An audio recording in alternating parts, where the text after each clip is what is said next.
Oke Bu, ini bikin apa nih? Ini mie. Minyak pakai mie apa? Mie basah. Mie basah. Nah, mie basah, mie mateng dari pasar gitu Iya. ada. Terus pakai sayuran, kol sama daun bawang, sama daun bawang, toge. secukupnya aja. Iya. Terus masukin air hangat.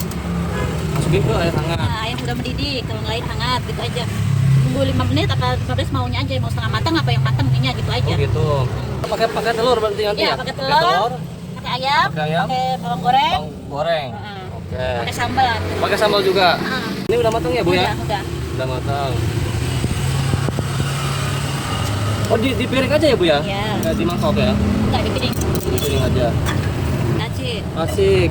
Mau yang asin, mau yang enggak, Itu apa, Bu, tadi? Raiko. Raiko, terus Sama Ajinomoto, penyedap ibaratnya. Ladaku. ladaku. Lanjut Terus apa? ayam. Terus suwir ayam berarti ya Iya, Bu? suwir, pakainya suwiran Suwir. ayam.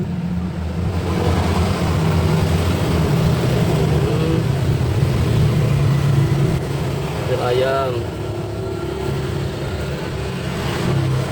Ih banyak juga ya Bu ya?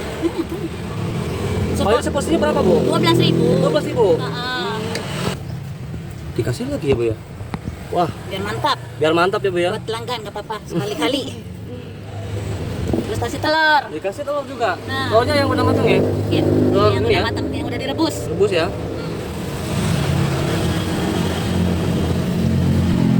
Kayak ini bikin sendiri semua ya Bu ya? Iya, sendiri semua. Ini dikasih apa Bu? Kasih kuah santan. Oh, ini kuah santan ya Bu ya? Kuah santan. Kental banget ya Bu ya? Iya, namanya juga pasta Jawa. Pasta Jawa. Pasta Jawa. Jadi bahannya dari santan, Santan sama terigu. terigu. Hmm. Wah, cantik banget ya Bu ya dikasih. Tuh, terus pakai sambal sudah jadi lah. Wow, Mau pedas mau enggak terserah. Tuh. sedang aja. Pedas, sedang. Wah. Tuh, jadi tinggal makan. Jadi ini namanya apa Bu?